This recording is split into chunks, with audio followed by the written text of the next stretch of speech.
इसी कंसेप्ट पर बेस्ड आज मैं आपको कैशबैक ये 2006 की एक fantasy romance Hollywood movie explain करने वाला हूँ। अगर आपको वीडियो अच्छा लगता है तो प्लीज इसे लाइक और कमेंट जरूर कर दीजिएगा। बिना किसी तरीके एक्सप्लेनेशन स्टार्ट करते हैं। मूवी स्टार्ट होते ही हम हमारे मेन कैरेक्टर बेन का ब्रेकअप देख सकते हैं। जिस लड़की से उसका ब्रेकअप हो रहा था सूजी, ये उसकी फर्स्ट गर्लफ्रेंड थी। उसके साथ बिताए हर पल उसे याद आ रहे थे। वर्णन करता है कि उसका ब्रेकअप हुआ कैसे। एक पल में तो एक साथ थे, एक दूसरे को आई लव यू बोल रहे थे, और नेक्स्ट वीक सूजी किसी और के साथ थी, तो शायद उसको भी आई लव यू बोल रही होगी, पर इसका कोई भी मीनिंग नहीं है। बेन के फ्रेंड का नाम था शॉन। शॉन उसे समझाने की कोशिश करता है, उसे सिर्फ एक बेटर ऑप्शन मिल गया, इसी वजह से उसके पास वो चली गई। उसके बारे में तुम्हें ज्यादा सोचना नहीं चाहिए। तुम किसी ब्यूटीफुल सी लड़की को डेट करो, फिर सूजी को जेलस लगेगा और तुम्हारे पास वो वापस आ जाएगी। शॉन का लड़कियों के साथ एक्सपीरियंस बहुत ही घटिया था। हर लड़की उसे मार कर चली जाती थी, तो उसकी एडवाइस बेन नहीं ले सकता। शॉन आर्टिस्ट बनना चाहता है। जब भी उसकी ड्राइंग क्लास होती थी तो हमेशा लड़कियों को ही ड्रॉ करता था। हमेशा उसे सूजी की याद आती रहती थी। एक रात उसने उसे कॉल किया। उसने पूछा कि क्या हम फिर से एक साथ रह सकते हैं। सूजी ने उसे मना कर दिया। वो दिन रात अपने बेड में ही पड़ा रहता था। सूजी के जाने के बाद जैसे उसका ऑक्सीजन चला गया था, स्लोली स्लोली उसकी नींद भी चली गई। उसने सोने का बहुत ट्राई किया, पर फिर भी वो कर नहीं पाया। अब सडनली उसके पास 8 एक्स्ट्रा आवर्स थे। वो अलग अलग चीजें ट्राई करता था, पर फिर भी टाइम पास नहीं होता था। वो कुछ भी करे, सूजी की याद हमेशा उसके साथ रहती थी। एक रात वो ग्रोसरी लेने के लिए गया हुआ था। वहां पर नोटिस देखता है कि उन्हें काम करने के लिए स्टाफ की जरूरत थी। बेन को नींद नहीं आती, तो 8 एक्स्ट्रा घंटे बिताने के लिए यहाँ पर वो जॉब कर लेता है। वहाँ के जब मैनेजर को उसने देखा, तो मैनेजर पहले फुटबॉल का प्लेयर हुआ करता था, अब यहाँ का मैनेजर है। ये देखकर बेन रियलाइज करता है कि लाइफ इसी तरीके से बहुत फास्ट। बेन ने नोटिस किया कि उसका मैनेजर शैरन के साथ बहुत ही अजीब तरीके से पेश आता है। शैरन को ये बात अनकंफर्टेबल लगती है। अपना जॉब करते हुए बेन ने चीजें करते हैं, हर एक की अलग अलग मेथड है। जैसे शैरन कभी भी टाइम नहीं देखती। जब वो वॉच देखती है तो टाइम बहुत ही स्लो गुजरता है। इस वजह से हमेशा उसे कवर अप करके रखती है। यहाँ काम करने वाले उसके और 2 फ्रेंड्स हैं, बैरी और मैट। ये हमेशा एक दूसरे के साथ गेम्स खेलते रहते हैं। कभी ये शॉपिंग मॉल में रेस लगाते हैं, तो कभी लड़कियों के सामान में कुछ अलग सी चीजें रख देते हैं। इसी तरीके से हर कोई टाइम पास करता था। और बेन ने कहा, मेरा तरीका कुछ अलग ही है। जब उसका ब्रेकअप हुआ तो उसके लिए टाइम गुजारना बहुत ही हार्ड था, तो एक सुपर पावर उसमें आ गई। ये सुपर पावर थी टाइम को स्टॉप कर पाने की। वो अपनी पावर से सब कुछ स्टॉप कर देता और सारी चीजें घूमने लग जाता। सुपरमार्केट की सारी ब्यूटीफुल लड़कियों को नोटिस करता था। उसे लगता है कि लड़कियों में अलग से ही पावर होती है। वो जब छोटा था तो एक फॉरेन स्टूडेंट उनके घर में रहने के लिए आई हुई थी। वो बहुत ही ब्यूटीफुल थी। वो हमेशा उसे ही देखता रहता था। ब्यूटी जैसी है वैसे वो देख सकते हैं। ऐसे ही बेन ड्राइंग करते हुए अपना टाइम गुजारता था, और जब वो अनपॉज करता तो बहुत सारा टाइम गुजर जाता। अगले दिन बेन से मिलने के लिए उसका फ्रेंड शॉन आया। शॉन को पता था कि अभी बेन अपनी इस गर्लफ्रेंड के बारे में सोच रहा है। उसे कहता है तुम्हें जल्द से मूव ऑन करना चाहिए।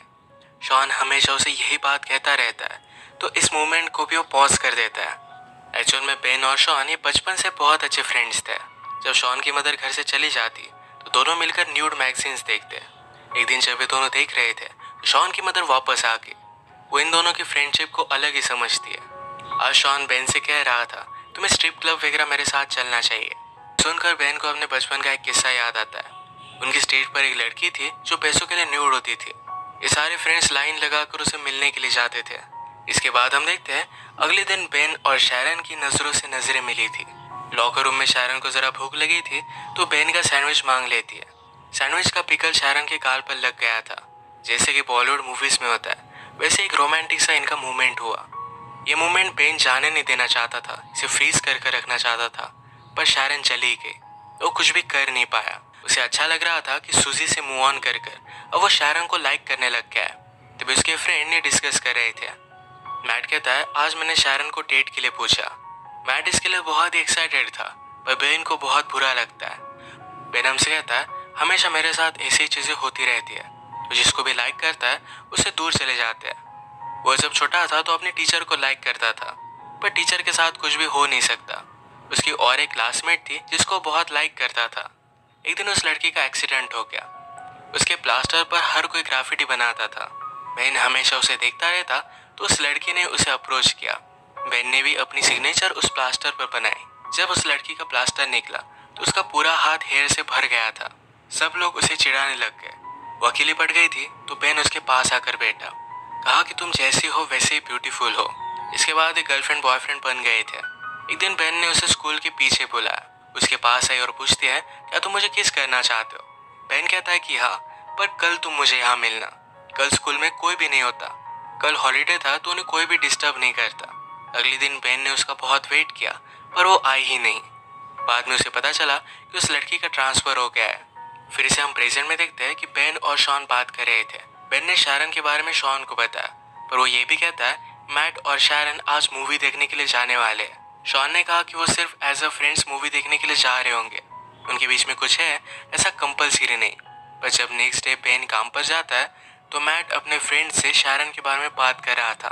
वो बता रहा था कि वो और शारन कल रात इंटीमेट हुए। बेन का दिल टूट जाता है। इसी मोमेंट पर उनके मैनेजर उनके पास आए, कहते हैं मेरे एक ओल्ड फ्रेंड के साथ मैंने पेट लगाई थी, उसकी टीम के साथ हम सबको मिलकर फुटबॉल खेलना है। इस फुटबॉल मैच पर मैट को सपोर्ट करने के लिए शारन भी आई हुई थी। इनमें से किसी को भी फुटबॉल खेलना आता नहीं था, तो बहुत ही बुरी तरीके से हार रहे थे। ऑपोजिट टीम के 26 गोल हो गए थे, उनके 0 ही थे। बेन को बोर होने लग जाता है। टाइम को फिर से उसने स्टॉप कर दिया। बेन हमसे कहता है, मुझे हमेशा यहाँ पर बहुत ही ज़्यादा सेफ लगता है, कोई भी उसे डिस्टर्ब नहीं कर सकता। वो कैफेटेरिया में गया तो अचानक से उसे कुछ आवाज़ आई। वो आसपास देखने लग जाता है। एक आदमी अनफ्रीज होकर वहाँ से भाग गया।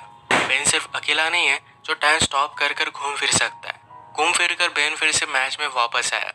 इनका लास्ट गोल था तो मैट ने जोर से फुटबॉल को किक किया तो मैनेजर की नाक को तोड़ देता है। उसे हॉस्पिटल लेकर गया। बेन को कहकर जाता है कि शारन को घर छोड़ देना। बेन और शारन फिर कॉफी के लिए आए।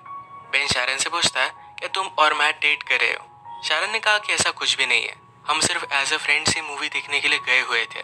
बेन को ये बात सुनकर अच्छा लगा। शारन का एक बॉयफ्रेंड था, उससे ब्रेकअप किए हुए उसे 6 महीने गुजर चुके हैं। बेन भी अपने ब्रेकअप के बारे में उसे बताता है। एक दूसरे को और भी जान लेते हैं। शारन ने कहा कि नाइट में मैं स्पेनिश सीखती हूँ, उसे अलग अलग प्लेसेस घूमना है, वहाँ के लोगों के बारे में जान लेना है। स्पेनिश सीखने के बाद शायद वो स्पेन में जाकर वहाँ पर टीच करेगी। उसे साउथ अमेरिका भी बहुत अच्छा लगता है तो वहाँ पर भी वो जाना चाहती थी। वो बेन को उसके ड्रीम्स के बारे में पूछती है। बेन ने कहा कि मुझे ड्रॉ करना बहुत अच्छा लगता है, शायद एक दिन उसकी भी आर्ट गैलरी में एग्जीबिशन होगा। शारन ने कहा कि मैं हमेशा एक आर्टिस्ट से मिलना चाहती थी, वो वर्ल्ड की किसी भी चीज़ में ब्यूटी देख सकते हैं। ये बात शारन को बेन की बहुत अच्छी लगी। बेन ने शारन को घर पर छोड़ दिया। ये दोनों किस करने वाले थे पर ये सही से हो नहीं पाई। अगले दिन मैनेजर ने अनाउंस किया कि उसका बर्थडे आने वाला है तो सबको उसके घर पर पार्टी के लिए आना पड़ेगा। शारन फिर बेन से पूछती है, क्या उस रात तुम मेरे साथ चलोगे? बेन इसके लिए हाँ कहता है। इन दोनों की एक ऑफिशियल डेट थी। मैनेजर ने बेन को बुलाया, कहा कि बर्थडे पर एक सरप्राइज स्ट्रिपर भी होनी चाहिए, इसका इंतजाम तुम करोगे। बेन को पता नहीं था कि वो कैसे करेगा, पर वो शॉन की हेल्प लेता है। शॉन को इन सब चीज़ों के बारे में बहुत ही अच्छी नॉलेज होती है तो उसे एक पब में वो लेकर गया। वो एक लड़की से बात करते हैं पर उस लड़की ने कहा कि मैं उस रात बहुत ही बिजी हूँ, मेरे एक फ्रेंड को वहाँ पर मैं भेज दूंगी। कल रात के बाद बेन को हर जगह पर शारन ही दिख रही थी। तो शारन बेन से पूछती है, क्या तुम अब भी मेरे साथ डेट पर चलना चाहते हो? बेन कहता है कि ऑफकोर्स चलना चाहता हो। जाते वक्त शारन बेन को प्रॉपरली किस कर कर गई। इतने दिन तक बेन को नींद नहीं आई थी पर आज रात वो बहुत सोया। उठने के बाद उसे एक आर्ट गैलरी से कॉल आता है। बेन के पिक्चर्स उन्हें बहुत अच्छे लगे थे और उसे मिलने के लिए बुलाया हुआ था।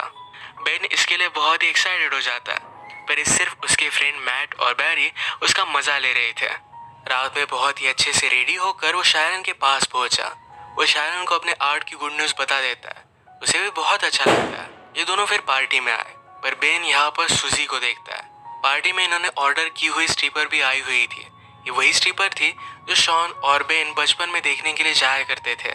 शॉन मौके का फायदा उठाकर उसे डेट के लिए पूछ लेता है। शॉन हमेशा लड़कियों से कुछ भी गलत चीजें बोलता था पर ये लड़की उसे बचपन से जानती है तो कोई भी प्रॉब्लम नहीं आएगा। शायद उसकी भी लव स्टोरी यहाँ से स्टार्ट हो जाएगी। पार्टी में बेन जरा वॉशरूम के लिए जाता है तो वहाँ पर सुजी भी थी। सुजी को बेन को शारन के साथ देखकर जरा बुरा लगा था। वो रियलाइज करती कि बेन उसके लिए परफेक्ट था तो उसे फिर से पाना चाहती थी। बेन उसमें कोई भी इंटरेस्ट नहीं दिखा था। इसी के पैरेलल में हम देख सकते हैं मैनेजर शारन से बात करने लग गया। वो उसे हरास करने लग जाता है तो शारन इस पर गुस्सा होके और यहाँ से निकलने लग गई। उसने जब ऊपर बेन और सुजी को देखा तो उसी मोमेंट पर सुजी बेन को किस कर रही थी। अगली मूवमेंट पर बेन ने उसे झटक दिया था, पर शारन ने देखा नहीं। वो गुस्से में यहाँ से चली गई। बेन रियलाइज करता है कि शारन को क्या लगा होगा। उसने टाइम को स्टॉप कर दिया, सोचा कि वो शारन को क्या बताएगा, पर कुछ भी वो सोच नहीं पाता। ऐसे उसने 2 दिन तक टाइम को स्टॉप करके रखा था। अनपॉज करने के बाद भी वो शारन को मना नहीं पाता। उसे मिलने के लिए गया, पर शारन उसकी कुछ भी बात नहीं सुनती। उसे फिर से नींद आना बंद हो जाता है।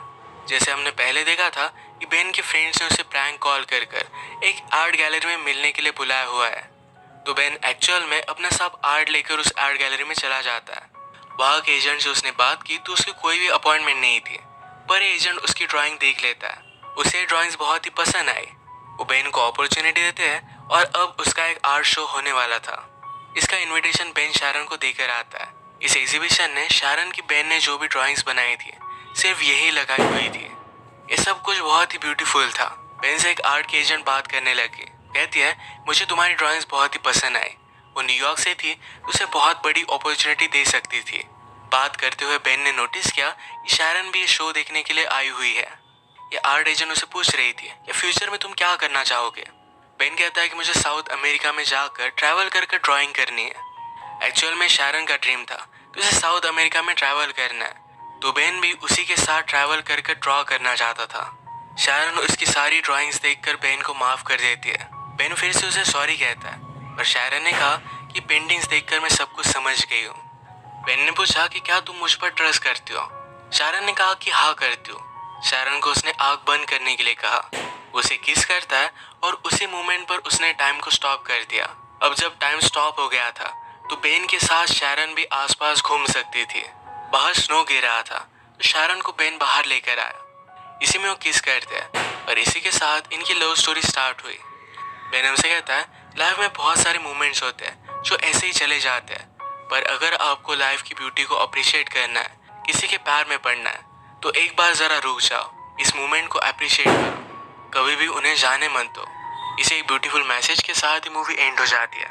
अगर आप